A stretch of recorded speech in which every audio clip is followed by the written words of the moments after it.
At 95 years old, when most Hollywood legends have long slipped into silence, Clint Eastwood finally broke his carefully guarded quiet.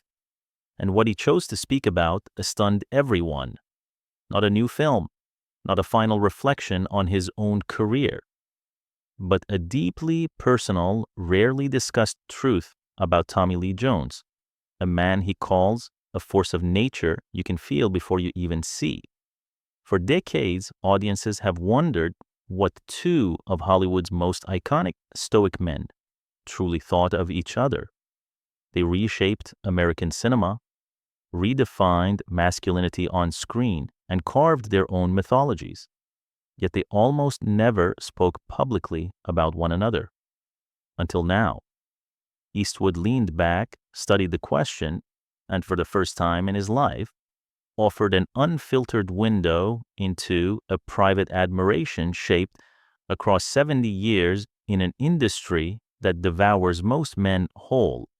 But to understand why his words matter so much today, why this moment feels like a full circle, you must first understand the long road that shaped Clint Eastwood, a journey that began in the Great Depression, a journey that taught him silence, grit, and the weight of being underestimated, a journey that forged the very persona the world would one day worship.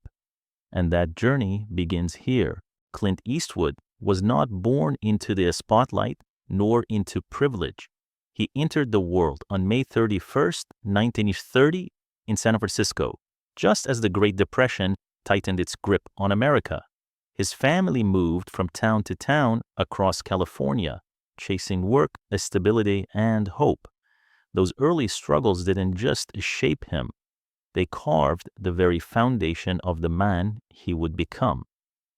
From a young age, Eastwood learned the value of silence, not the silence of fear, but the silence of observation, of resilience, of knowing when to speak and when to let the world reveal itself.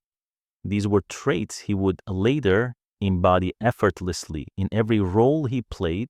By adulthood, he stood at a towering 6 feet 4 inches, but his path was anything but elevated. He worked as a lifeguard, a lumberjack, a gas station attendant. He lived paycheck to paycheck, immersed in the raw, unpolished reality of working-class America. Ironically, those very experiences, humble, exhausting, and rarely celebrated, became the heartbeat of the characters that made him a legend. The quiet man, the hardened soul, the hero who didn't need to shout to be heard.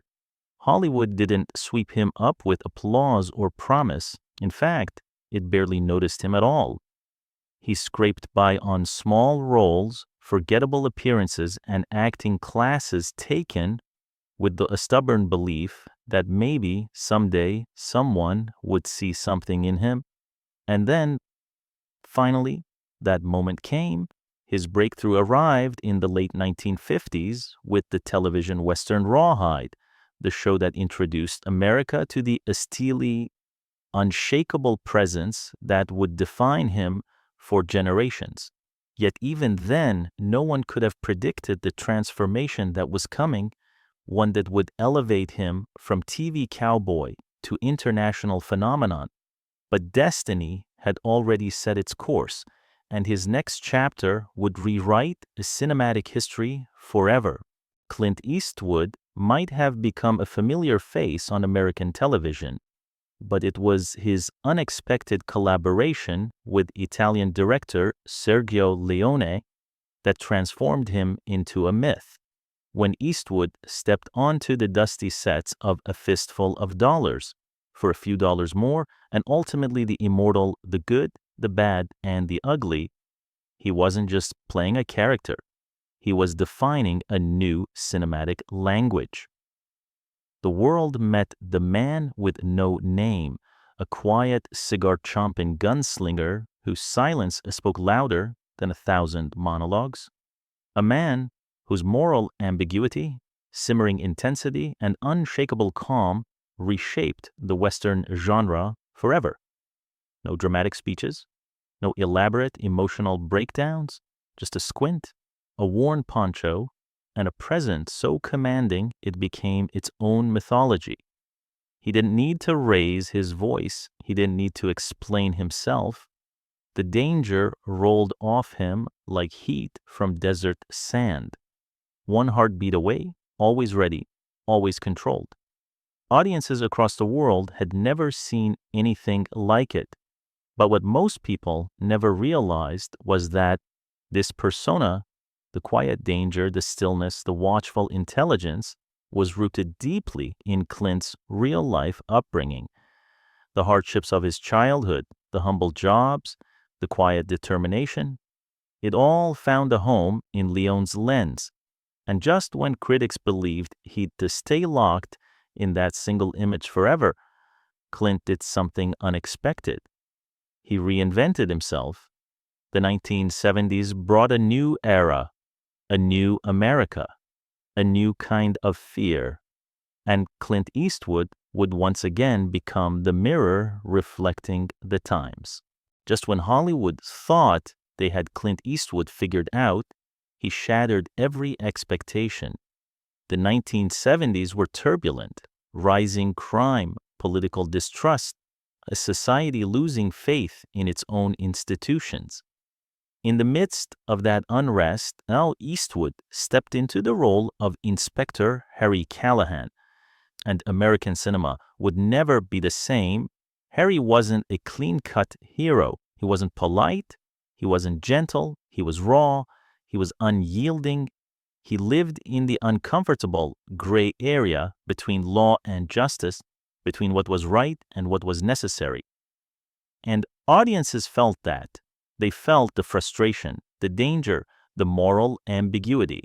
They saw in Harry Callahan a reflection of the world they were living in.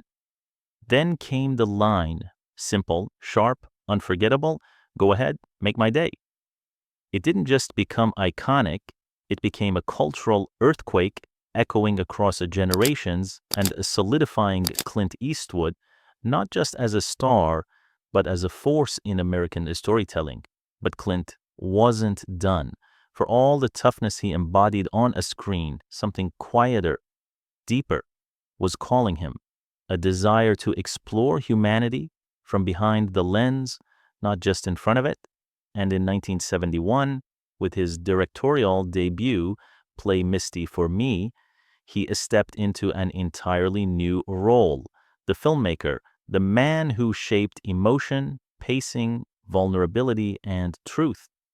Little did Hollywood know that this would be the beginning of one of the richest directing careers in American history. When Clint Eastwood moved behind the camera, many wondered whether the stoic cowboy could truly command a director's chair. But what emerged was a filmmaker of astonishing restraint, emotional depth, and unmistakable clarity. His style was unlike anything else in Hollywood. Unhurried pacing, quiet tension, moral complexity, and a profound trust in the audience's ability to feel without being told. He didn't force emotion. He revealed it slowly, honestly, letting each moment breathe. Over the decades, Eastwood crafted a body of work that would become legendary. Unforgiven, Million Dollar Baby, Mystic River, Letters from Iwo Jima, Gran Torino. These weren't just films, they were reflections of humanity, bruised, complicated, deeply real. Stories where heroes were flawed, villains were human, and the truth always lived somewhere in the shadows. And even as age advanced, Clint refused to slow down. In 2018, he made a dramatic return to the screen with The Mule, inspired by the true story of Leo Sharp, a humble WW2 veteran who became an unlikely drug courier. For Clint's longtime fans, this was more than a film. It was a homecoming, his first on-camera performance in 6 years, his first starring role in one of his own films since Gran Torino. The world watched as a 90-year-old icon delivered a performance filled with vulnerability, danger, and that signature Eastwood restraint, a reminder that even in the twilight of his life, his presence still commanded absolute attention. But the momentum didn't stop there.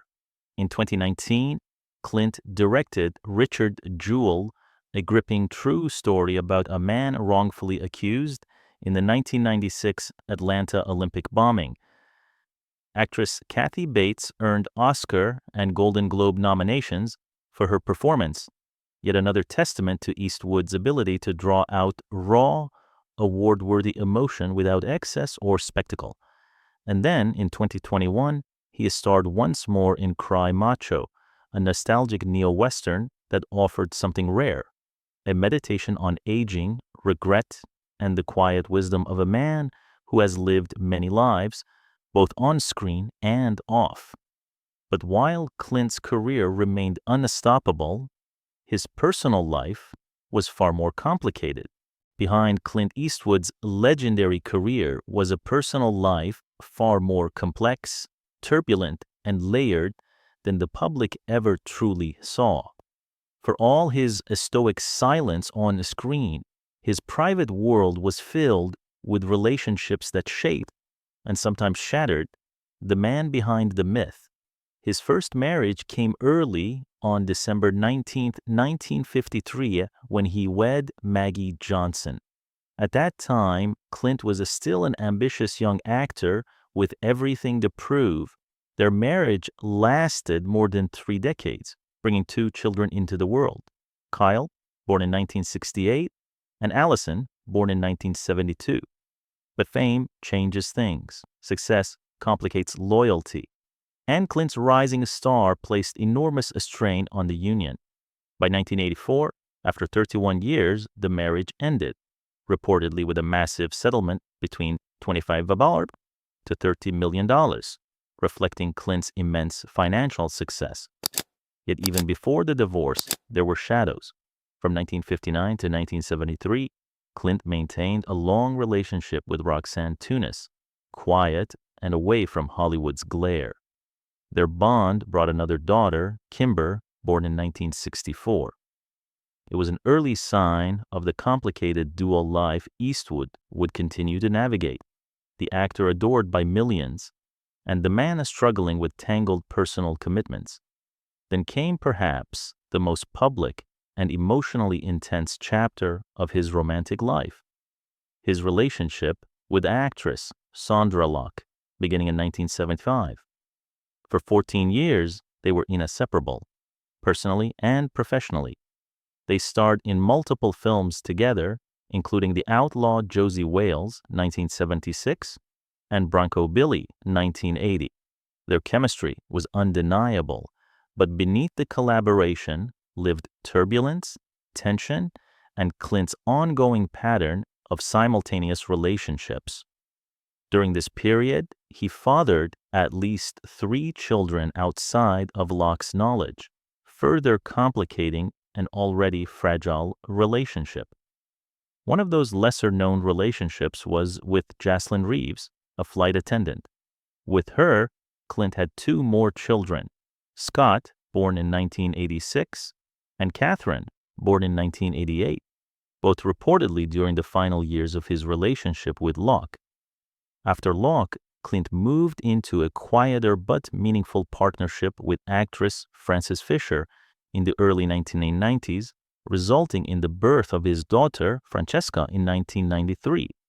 Then, in 1996, Clint married again, this time to TV reporter Dina Ruiz. Their marriage brought yet another daughter, Morgan, born later that same year. But like many chapters in Clint's life, this too came to an end. By 2013, the couple separated, and their divorce was finalized in 2014. Through it all, one truth became clearer with time. Clint Eastwood's personal life was as dramatic, layered, and unpredictable as the characters he played, filled with love, conflict, mistakes, and a sprawling, complicated family legacy. But everything in his life, every success, every regret, contributed to the man he is today. And at 95, with nothing left to prove, Clint Eastwood finally chose to speak openly about someone he deeply respects, Tommy Lee Jones. At 95 years old, Clint Eastwood has reached a place in life where every word he speaks carries weight, not because of fame, but because of the sheer distance he has traveled. So when he finally opened up about Tommy Lee Jones, the world listened.